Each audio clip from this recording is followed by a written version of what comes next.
한국형 전투기 사업 KF-X 사업 핵심 쟁점 엔진에서 레이더로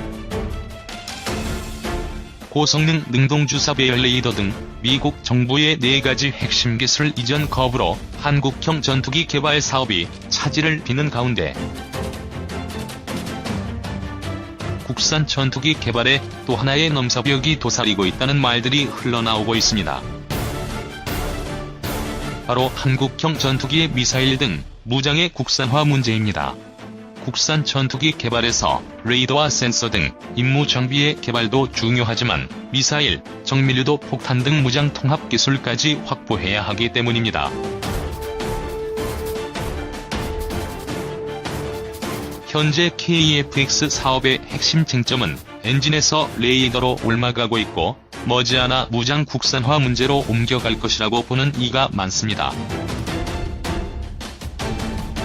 지난해 5월 10일 청와대 주철기 외보안보 수석 주관의 KF-X 대책회의에서 공군과 방사청 관계자, 민간 전문가 등이 모여 KF-X 전투기의 형상, 즉 엔진을 쌍발로 할 것인지 단발로 할 것인지를 결정했습니다.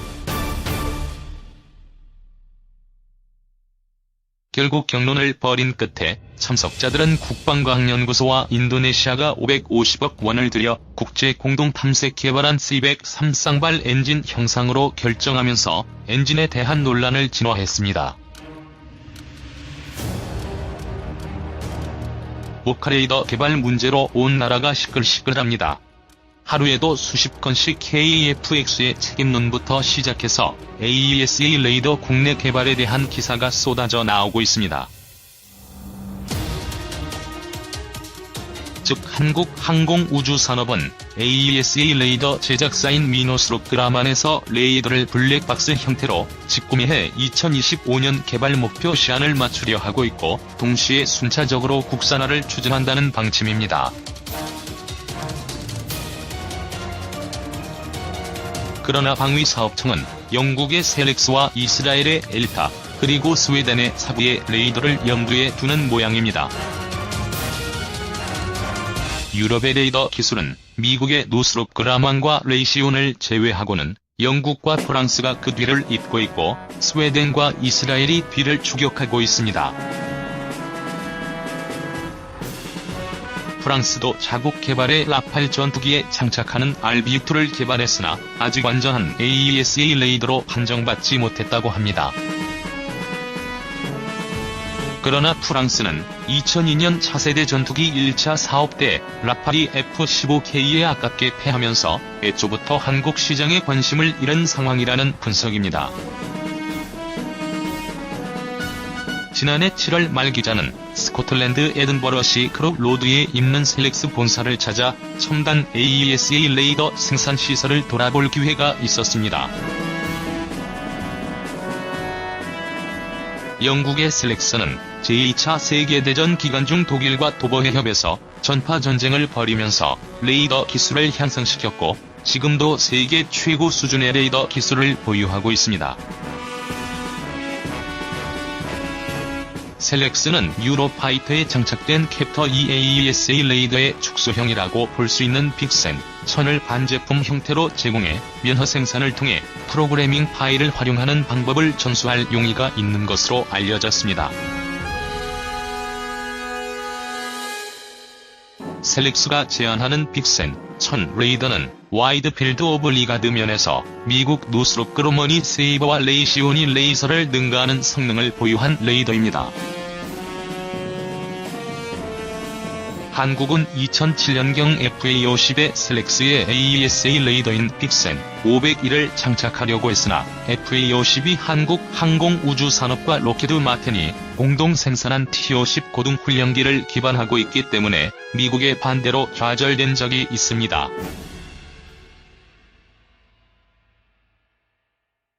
참고로 한국 공군이 보유한 최강의 전투기 F-15K에 실린 APG-63 레이더, KF-16에 탑재된 APG-68 레이더는 기계식입니다.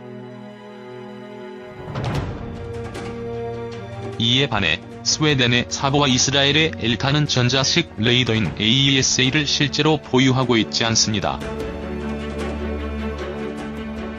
대신 이스라엘의 경우 기계식 레이더를 제작한 기술력을 바탕으로 한국 측의 공동 개발을 제안하는 겁니다. ADD는 오는 11월 초 기자회견을 통해 셀렉스와 사브 두 회사의 싸움을 지켜본 후 결국 이스라엘 엘타를 우선 협상 대상자로 선정할 것이란 풍문도 떠돌고 있습니다. 상대적으로 이스라엘이 공동 개발로 기술 이전을 쉽게 해줄 파트너로 보이기 때문일 겁니다. 추종 레이더 국내 기술로 한국형 전투기 어디까지 왔나? 방위사업청이 지난 11일 한국형 전투기에 탑재할 AESA 레이더의 국내 개발 계획을 발표했습니다.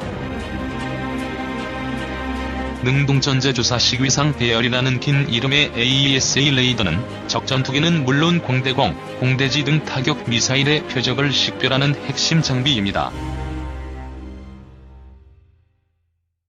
그동안 국내 개발이냐, 해외 도입이냐를 두고 논란이 있었지만 이번에 국내 기술로 개발이 가능하다고 최종 결론을 내린 겁니다.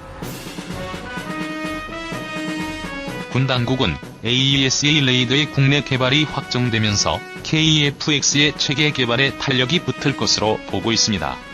오는 5월 중 AESA 레이더 기본 설계를 완료하고 이를 토대로 6월에는 KF-X 기본 설계를 확정할 방침입니다.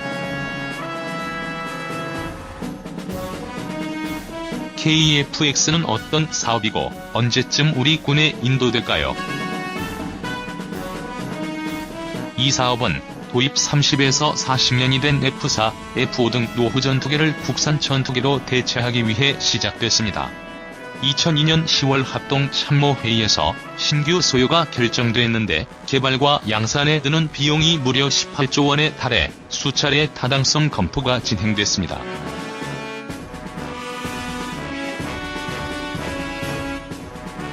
하지만 군사주권의 측면에서 자국산 전투기를 보유해야 한다는 안보적 필요성, FA-50 등 국산 전투기를 운영하면서 경험한 운용 유지 비용의 경제성 등을 고려해 해외 직구매보다는 국내 개발로 결정됐습니다. 2022년 시제기 1호 초도 비행을 거쳐 2026년 개발을 완료하는 일정입니다.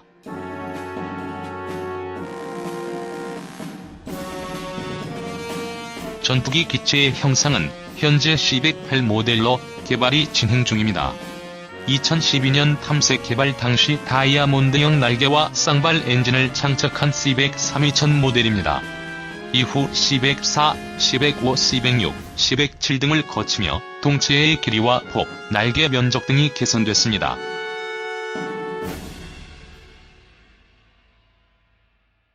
전투기를 구성하는 30개의 주요 품목 중 27개 품목은 선정이 완료된 상황입니다. AESA 레이더를 포함한 주요 항전 장비도 국내 개발로 진행되고 있습니다. 항전 장비란 식별, 사격, 제어, 생존 과정을 하나의 임무체계로 통합한 장비를 말합니다.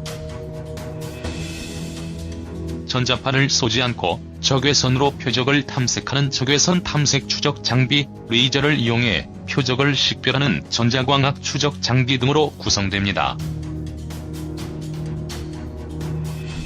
이들 항전 장비 외에도 엔진, 임무 및 비행 제어 컴퓨터, 무장 관리 시스템 등이 국내 기술로 개발됩니다. 사출 장치, 기총 장치 등 일부 품목은 해외 구매로 결정된 상황입니다. 공대공 무장 체계는 유럽산으로 추진합니다. 유럽산으로 추진하는 이유는 미국에서 공대공 무장과 관련한 수출 승인이 불발됐기 때문입니다. 방위사업청은 지난 3월 KF-X 공대공 무장 체계를 비롯한 18개 절충교역 대상 18개 사업을 공고했습니다. 절충교역이란 무게를 구매하는 대가로 핵심 기술을 이전받는 무게 획득 방식입니다. KF-X 사업은 한국이 주도하고 인도네시아가 전체 개발비의 20%가량을 투자하는 국제협력개발 사업으로 진행되고 있습니다. 그런데 인도네시아는 사업 주의를 관망하면서 소극적 행보를 보이고 있습니다.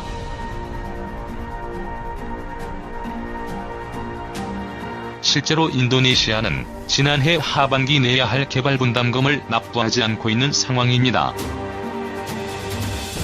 국방부는 지난 1월 송영무 국방장관이 인도네시아를 방문, 방위산업 협력 방안을 논의했다고 밝혔지만 분담금 납부 소식은 아직 들리지 않고 있습니다.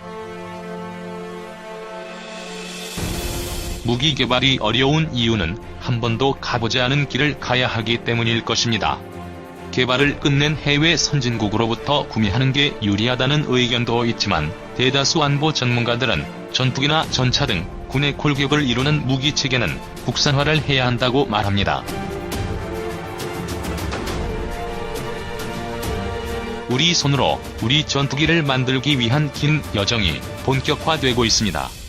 과학기술의 발전은 단기간에 이루어지지 않습니다. 새로운 길을 개척하고 있는 KFX 사업 관계자들에게 응원과 격려를 보냅니다.